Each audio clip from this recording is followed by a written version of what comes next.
We knew humans were weak, as they avoided every war with diplomacy. We never imagined they'd be this ruthless, and how seemingly overnight they went from peaceful beings to a state they call total war.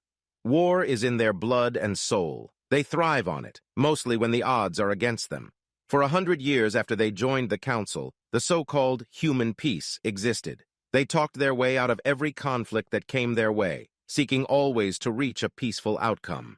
When wars did break out, they never took a side, instead sending humanitarian aid to worlds on both sides. The White Helmets and Red Crosses were welcome on worlds throughout Council space, and humans gained a well-deserved reputation for selfless bravery. Across 1,000 worlds, stories were told of unarmed humans going into active war zones to rescue civilians, treat the wounded, and bring food to the starving.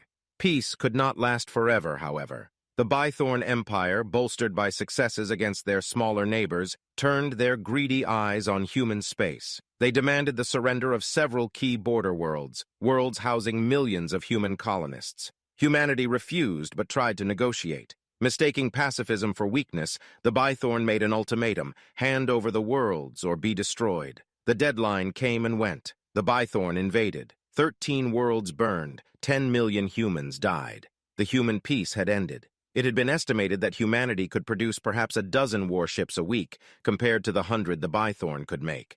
As the Bythorn pushed deeper into human space, however, their advance began to stall. A seemingly endless number of human warships was being sent to the front lines, far more than they should be able to make. As the war dragged on, the Bythorn were fought to a standstill. We sent ships into human space to find the source of this unexpected fleet, and we found that every man and woman in human space had joined the war effort. Not only were they building warships in their military yards, but all civilian yards had been turned over to the military too. Ships were being assembled in orbit around backwater worlds and on distant asteroid mining facilities. Entire new shipyards were appearing almost overnight, lacking all the amenities of proper space stations, but sufficient to churn out warships in untold numbers. Humanity did not have a military. It was a military. 4 years after the first Bythorn invasion, the human counteroffensive began.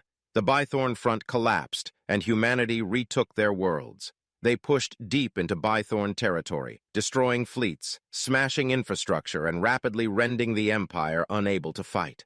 The banner of humanity was raised over world after world, often with no need for ground forces to be deployed. The Bythorn soldiers had seen the risks an unarmed human was willing to take, and had no desire to face one with a gun and a grudge. It took only a year to bring the Empire to its knees and force its total and unconditional surrender.